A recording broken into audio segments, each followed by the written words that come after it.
你醒了？陆前辈，感觉怎么样？好多了。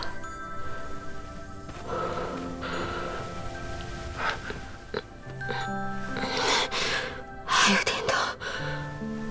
你伤得那么重，自然会疼了。既然醒了，不如先把药吃了吧。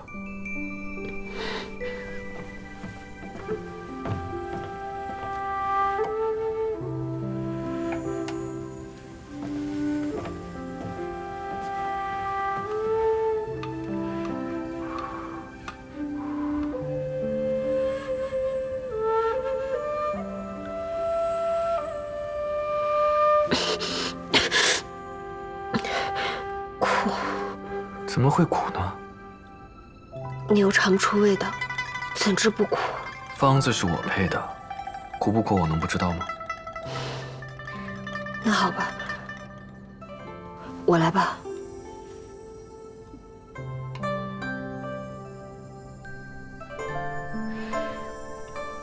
我们这是在哪儿？在我一个朋友家。我睡了多久了5天了。那些人是怎么死的？我去看了他们的尸首，发现他们中了蛊，一种很阴毒的蛊，一旦中了，一生都无法摆脱。有人杀了他们的命蛊，所以他们就死了。谁杀了他们的命蛊？现在还不知道。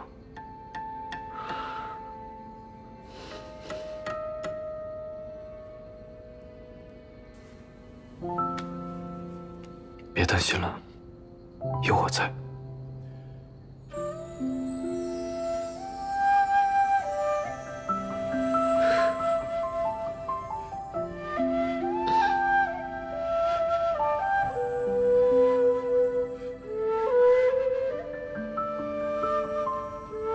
对了，他们把画给毁了。你喜欢？你喜欢的话，不如我再给你画一幅。真的，太好了。以后我应该怎么称呼你啊？称呼我？陆大人、陆前辈都不能叫了，我全名全姓的叫吧，又显得咱不熟。你那些亲近的朋友都怎么称呼你？我和父母、师父在一起的时候，年纪还小，除了楚英，也没有什么其他的朋友了。苏太乙叫我师父，楚英就叫我老陆。那以后我就叫你千强。怎么了？你不喜欢？没有，我挺喜欢的，从来都没有人这样叫过我。那以后我就这么叫你，千强。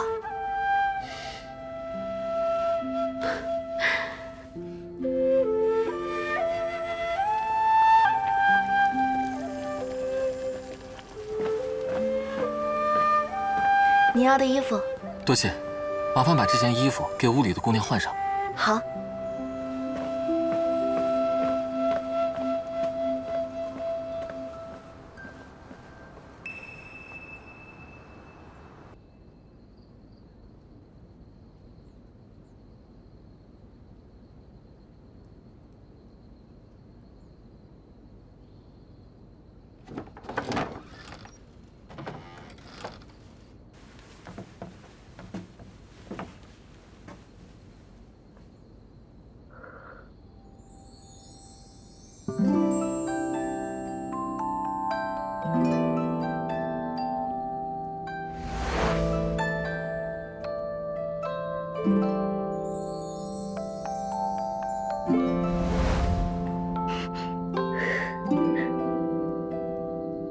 这个人。吃饭喽！不吃啊？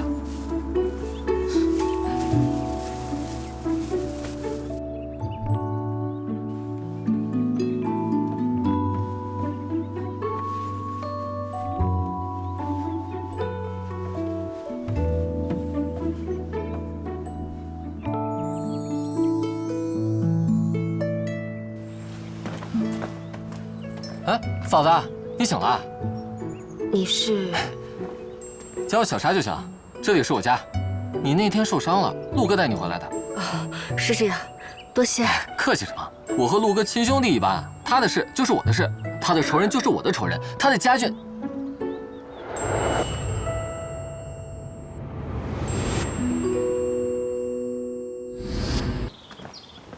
哎，嫂子，你醒了？你是？叫我小沙就行，这里是我家。你那天受伤了，陆哥带你回来的。哦，是这样，多谢。客气什么？我和陆哥亲兄弟一般，他的事就是我的事，他的仇人就是我的仇人，他的家眷。我得好好照顾。他人呢？啊，陆哥出去买东西了。走半天了，估摸着应该快回来了。嫂子，您先坐着喝点茶，坐着等他。行。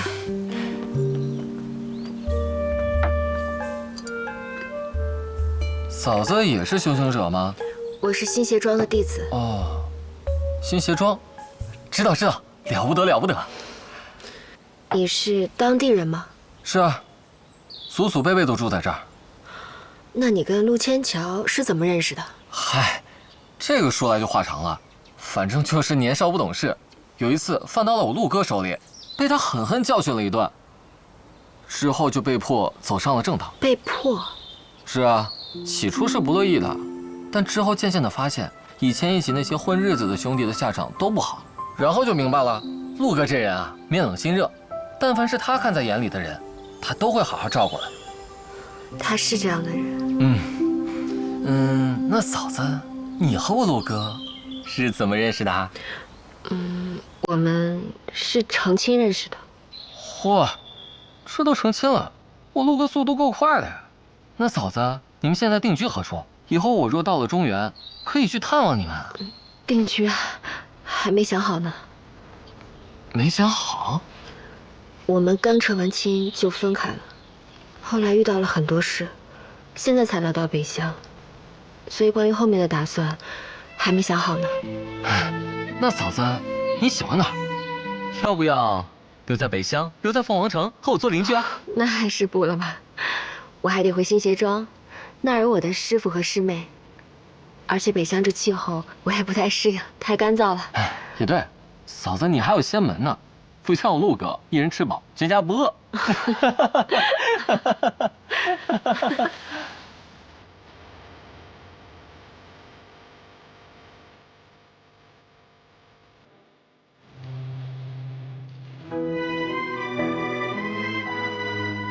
你的身体还没有恢复，暂时不宜露面。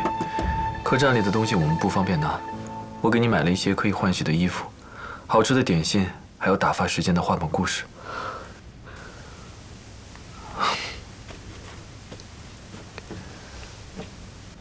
来，试试。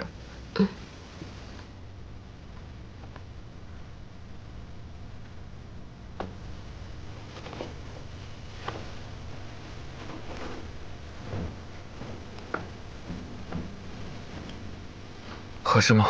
真好。我不会煮饭，小沙的手艺也不好。刚刚我在酒楼点了几个小菜，伙计一会儿就送来。你如果饿的话，可以先吃点点心，垫垫肚子。太好了。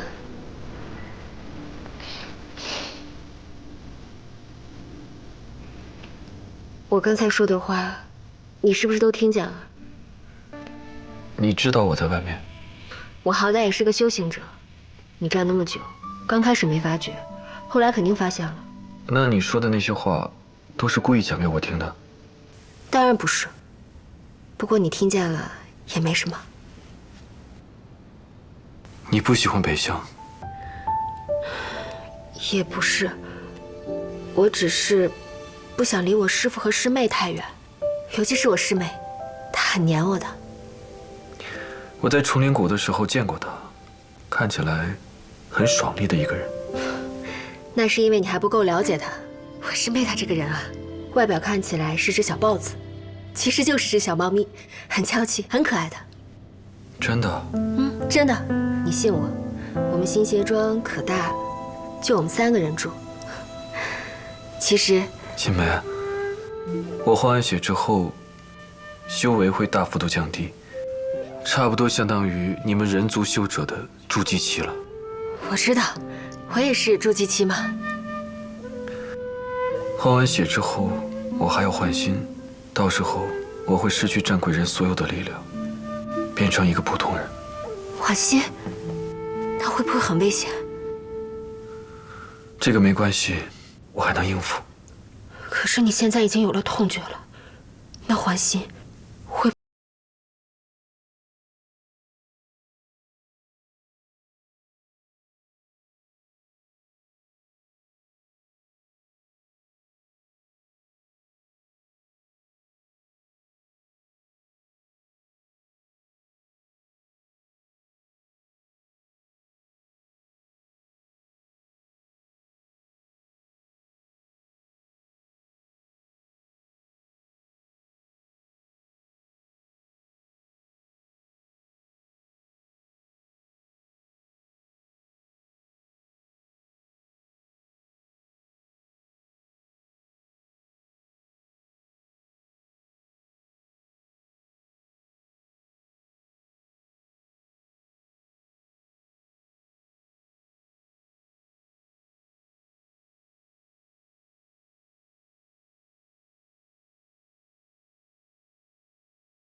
公子，不用了。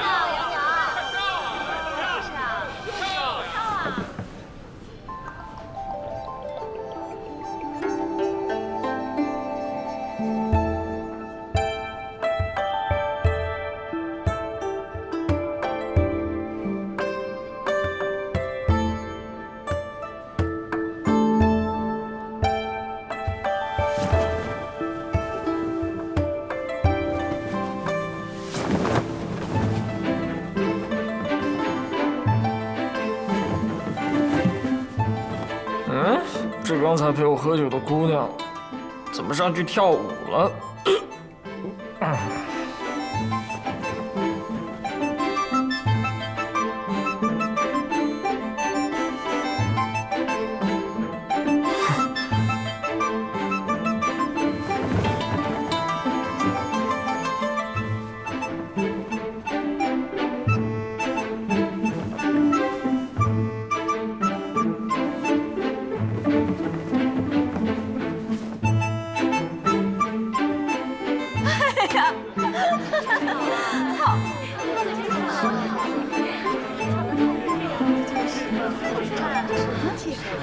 不是姚娘，糟了，姚娘怕是跑了，快去找！啊！我出5000两，买这位姑娘陪我喝酒。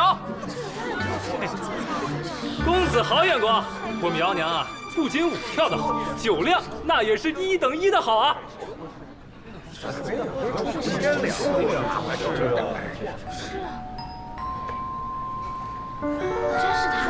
是他语中之信。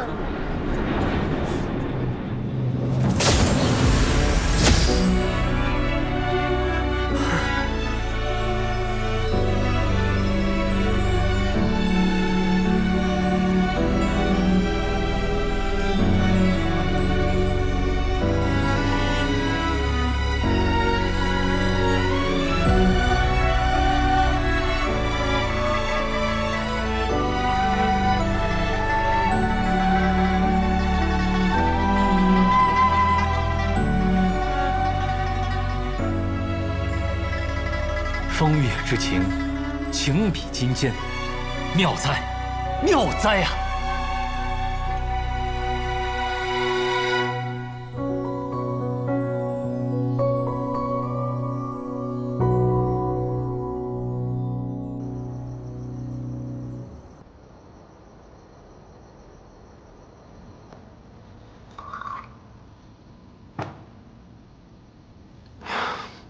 你怎么会在这儿？刚才你走了以后，我伤势发作，昏倒了，被这儿的老板捡到，带了回来。刚刚我是喝了点酒，就被误认为是楼里的舞姬，才被推上台的。你一个堂堂的邪门修者，被抓来了天香楼。是啊，我又蠢又倒霉，我走到哪儿都被人欺负，被人耍，你不早就知道了吗？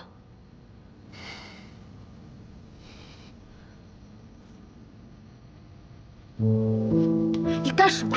给你把脉。不用。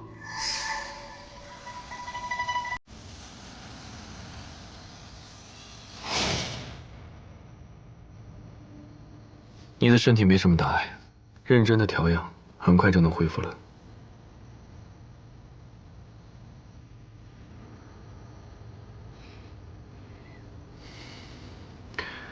接下来什么打算？打算？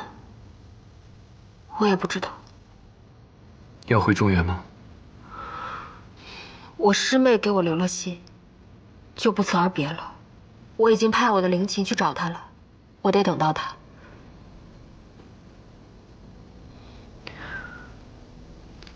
你的伤怎么样？伤？那里早就好了。你又不是不知道我的身份，千刀万剐都能活，这点小伤不算什么。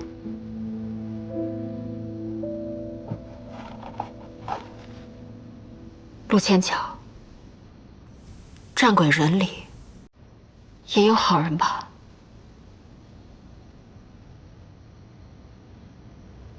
应该有吧。仙门有邪修，人族里有恶人，战鬼人应该也有好人吧。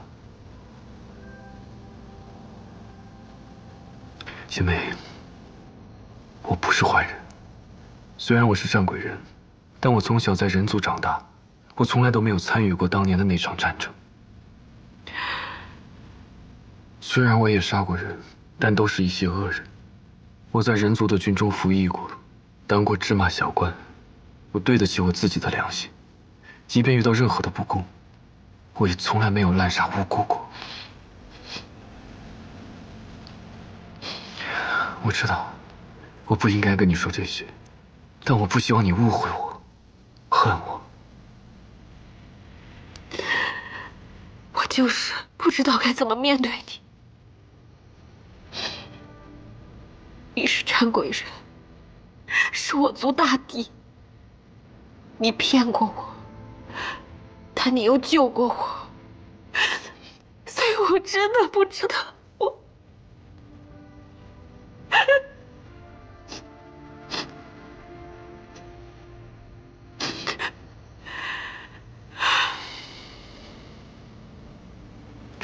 抱歉啊。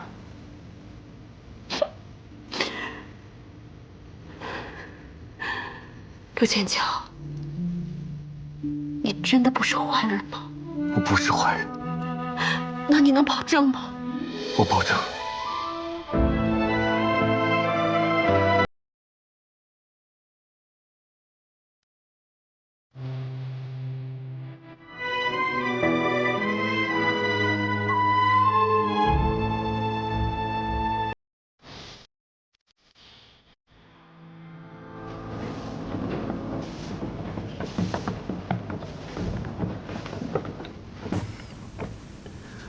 那你先好好休息，等天一亮，我们就换个地方落脚。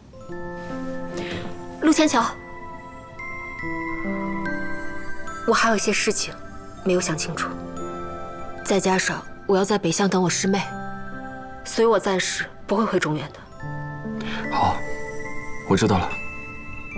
还有，须陀城青红教碧水分坛，我去过了，那个驼队老板我也见过了，还有魏县的宋大人，平安客栈的老板娘，再加上对上夏玄子的那一次，不管你是谁，你都是我的救命恩人，我该谢谢你。不客气。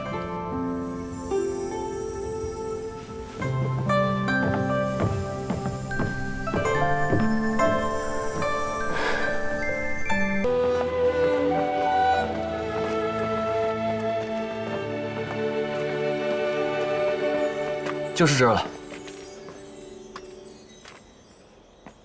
这都是你画的？之前来凤凰城的时候，我都是在这间酒楼饮酒。当时酒烈兴起，便画下了这幅四虚图。只可惜当时还没有换肉，眼睛看不清颜色，未能画下这人间烟火的全貌。我以前学画的时候，画堂的师傅总会将人生比作画卷，他们描绘人生的词语大多都是五颜六色或者五彩斑斓。我因为看不清颜色，所以一直未能画出一幅完整的画。可你的水墨画已经是登峰造极了。不够，远远不够。我不仅想看清这个世界，我还想享受这个世界。我不希望我的人生像这幅画一样残缺。我希望它有温度，有色彩。我想像一个凡人一样，好好的活一次。我不想再嗜血狂躁，我要知礼仪，明善恶。我想要看到这世间的万千色彩，我也想拥有与这世界相通的一切感受，哪怕是痛，是伤，是怨，是爱。我还想尝出味道，我想将这人间美味一一尝遍。如果真的有那一天，我想包下京城最贵的酒楼，吃最美的佳肴，喝最烈的酒，大醉一场，好好的睡一觉。让我烈酒一樽醉三更，让我有缤纷灵魂，让千刀的疼痛来为我活着作证，让我尝尽血肉的人生，让我有无畏红尘，让世间冷暖容我同存，我敢风敢梦，让我烈酒一樽醉三更，让我有缤纷灵魂，让金钱刀的疼痛来为我时隔这么多年，这幅画终于完成了。你的人生也会逐渐完整的。让我有无畏红尘，让世间冷暖容我同存，我敢风敢梦不败火。那可是不全先生的画呀！你们陪我的话，抓住他们！走，别跑！站住！站住！站住！别跑！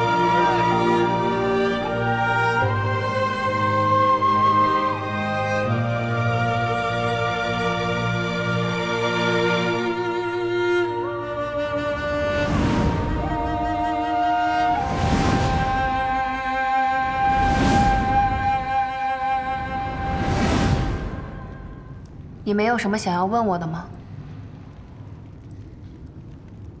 其实有很多，只是我想，你若是愿意告诉我，自然会讲；若是不愿意，我问也没用。你倒是乖曲。和你相处了这么长时间，总能学到一点教训。你那日问我，受了伤痛不痛？我又不是木头瓦砾，受了伤自然是痛的。但是比起我在千岩窟受到的那些苦痛，一剑穿胸，实在是太微不足道了。难道是林中的那些人做的？他们究竟和你是什么关系？别跑！站住！站住！站住！别跑！追上他们！他们走远了。对了，你说战鬼人为了摆脱五罚，为什么宁愿选择培植剑木，妄图登天，也不用你的办法？力量是毒药，一旦拥有，便无法割舍。我想，应该是我们看到的东西不同吧。对他们来说，转生为人是失去力量的过程，但对我来说，是弥补我人生重要的一环。其实，我并不完全是战鬼人。我的母亲是战鬼人，但我父亲是人族。人族和战鬼，他们怎么会？他们相识的时候，正是诸神消失、人间战火不断的时候。我母亲爱上了我父亲，为了他逃离了家族，割舍了责任，隐居山林，生下了我。那你的母亲一定很爱你，也很爱你的父亲。原本是这样，但可惜，我父亲是人族的探子，他接近我母亲，就是为了打探更多关于战鬼人的情报。我母亲知道后大怒，杀了我父亲一行人，把我丢在了大火之中。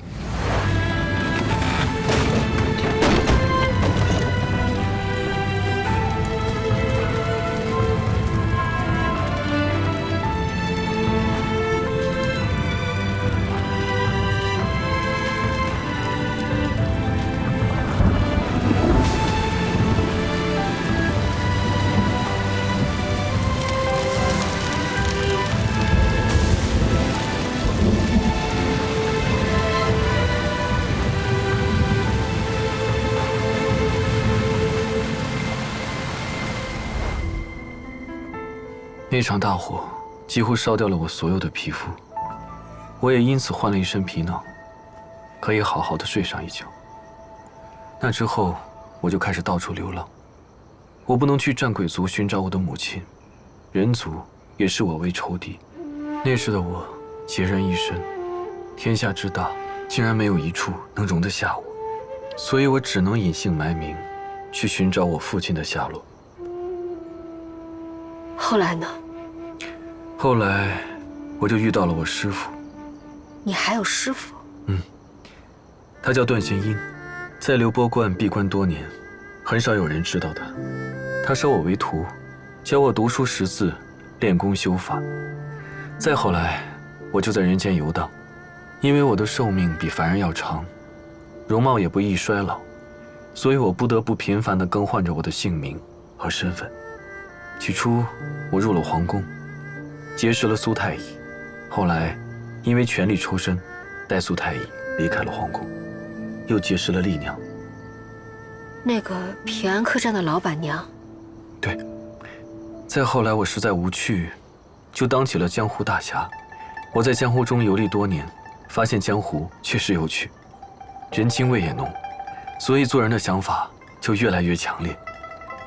再然后就去从军，做了县令。然后呢？再后来就遇到了你，受到了凌迟之刑。接下来的事你就都知道了。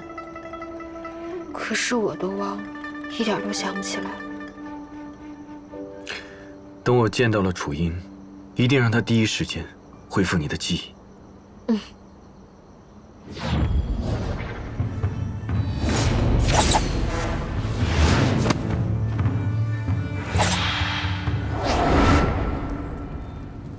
我自幼长在千岩窟中，为奴为婢，过得连猪狗都不如，还常常会被他们当作施药的工具。千岩窟的主人叫夏玄子，他生的一副玲珑面孔，少年模样，性子却最是狠毒。你应该听过风道人的预言吧？听过，这世间将会有灭顶之灾，还有9月初9出生之人将会是济世之人。但当初一共留下了3个预言，前2个是留给世人的，第3个则是留给夏玄子的。